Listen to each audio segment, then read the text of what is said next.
নমস্কার বন্ধুরা, শুভ সকাল সবাইকে। আজকে দেখাবো বাড়িতে একদম দোকানের মতো চানাচুর বানিয়ে। বন্ধুরা, চানাচুর এখন আর বাইরের থেকে কিনে খেতে হবে না, তোমরা কিন্তু বাড়িতে বানিয়েই খেতে পারবে। আর দোকানের থেকেও কিন্তু ভালো স্বাদ হবে, একদম অন্যরকম।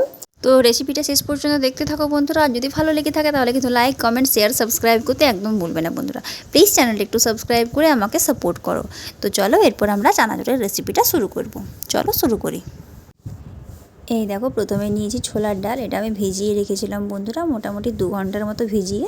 জলটা একটু শুকনো কাপড় দিয়ে মুছে নিতে হবে, তারপর ফ্যানের হাওয়ায় শুকোতে দিতে হবে। এই দেখো, মটরটাও একই করেছি, শুকিয়ে নিয়েছিলাম। এরপর এগুলো ভেজে নিচ্ছি। এই দেখো, এইভাবে আমি ছোলার ডালটা ভেজে নেব।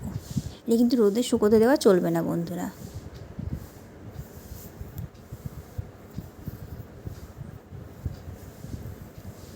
এই দেখো, এভাবে ভেজে নেব। বাকি আরও যেগুলো ছিল সেগুলো ভেজে নিলাম। এই দেখো, এখানে নিয়েছি আমি বেসনটা সামান্য নুন দিয়ে আমি মেখে নেব।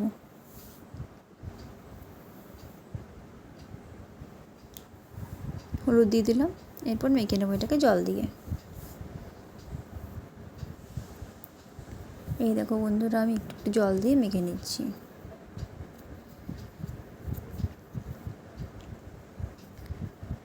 মেখে নিলাম। এরপর দেখো, এটাকে আমি একটা প্লাস্টিকের মধ্যে ভরে নেব। এই দেখো, প্লাস্টিকের মধ্যে বেসনটা নিয়ে নিলাম, ওটা রেখে দিয়েছি। এরপর আমি বাদাম ভেজে নিচ্ছি বন্ধুরা।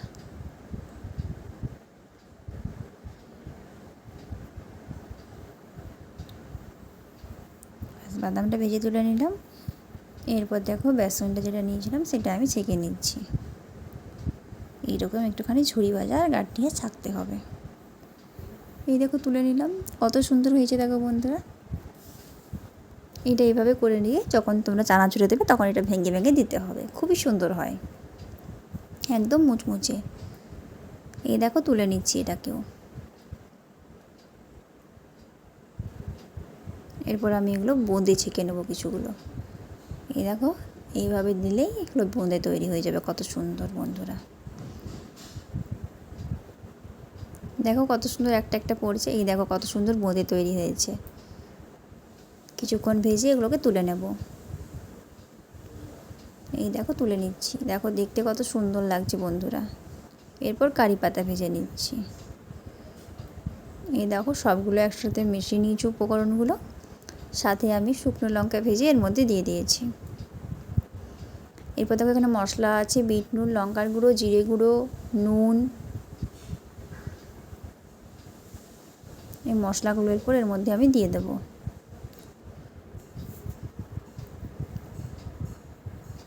সব দিয়ে দিলাম। চামচ দিয়ে ভালোভাবে আমি মাখিয়ে নেব মশলাগুলো। এরপর আমি দিয়ে দিচ্ছি চাট মশলা আর আমচুর পাউডার একসাথে মিশিয়ে। এরপর এটাকে ভালোভাবে আমি মাখিয়ে নেব। তো ব্যাস, মাখিয়ে নিলেই তৈরি বন্ধুরা একদম দোকানের মতো চানাচুর। তো দেখলে বন্ধুরা, রেসিপিটা কত সহজ, বাড়িতে থাকা উপকরণ দিয়েই কিন্তু বানাতে পারবে। আর খুবই সহজ, আর খেতে কিন্তু অসাধারণ। একবার বানিয়ে না খেলে তোমরা কিন্তু বুঝবে না যে কতটা টেস্টি হয় খেতে। এটা কিন্তু তোমরা ভালোভাবে এটা স্টোর করে রাখতে পারো কন্টেনারে, অনেক দিন অবধি থাকবে। তোমরা সন্ধেবেলায় বা সকালবেলায় একটু একটু নিয়ে খেতে পারো, খুবই ভালো লাগে বন্ধুরা। মুড়ির সাথে খেতেও কিন্তু এটা খুবই ভালো লাগে। তো রেসিপিটা যদি ভালো লেগে থাকে তাহলে অবশ্যই একটা লাইক দেবে। আর এইরকম ধরনের নতুন নতুন রেসিপি পাওয়ার জন্য অবশ্যই আমার চ্যানেলটা সাবস্ক্রাইব করে রাখতে হবে। আর পাশে থাকা বেল আইকনটা প্রেস করতে হবে আমার ভিডিও নোটিফিকেশান সব থেকে আগে পাওয়ার জন্য। ভালো থেকো সবাই, সুস্থ থেকো সবাই।